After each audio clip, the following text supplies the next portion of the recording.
కాదు. అసలు నందీశ్వరుని యొక్క అనుమతి లేకుండా శివాలయంలో శివదర్శనం చేశారనుకోండి, దాన్ని శంకరుడు అంగీకరించాడు. ఎందుచేత అంటే శివదర్శనాన్ని ఇవ్వడానికి మొట్టమొదట ఎవరు అనుగ్రహించాలి అంటే నందీశ్వరుడు అనుగ్రహించాలి. ఎక్కడి నుంచి వచ్చింది నందికా శక్తి శివపరివారంలో అంటే శిలాదుడు అని ఒక మహర్షి, ఆయన మహానుభావుడు. ఆయనకి ఒకప్పుడు ఒక విచిత్రమైనటువంటి కోరిక కలిగింది, నాకు ఒక కుమారుడు కలగాలి, కానీ అందరు పిల్లలు పుట్టినట్టే భార్య యొక్క సహాయము వలన నా తేజస్సు నా భార్య యొక్క శోణితము కలిసి నా భార్య యందు పిండముగా రూపుదిద్దుకొని ఏదో కొన్ని నెలలు ఆమె గర్భము ధరించిన తరువాత బయటికి వచ్చేటటువంటి శిశువు కాదు, అయోనిజుడు కావాలి.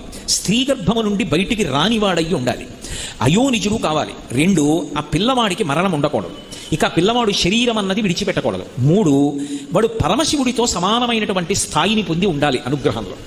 వాడు ఆజ్ఞాపించడంలో కానీ అనుగ్రహించడంలో కానీ రూపంలో కానీ ముమ్మూర్తుల శంకరుడు ఎలా ఉంటాడో అలా ఉండాలి.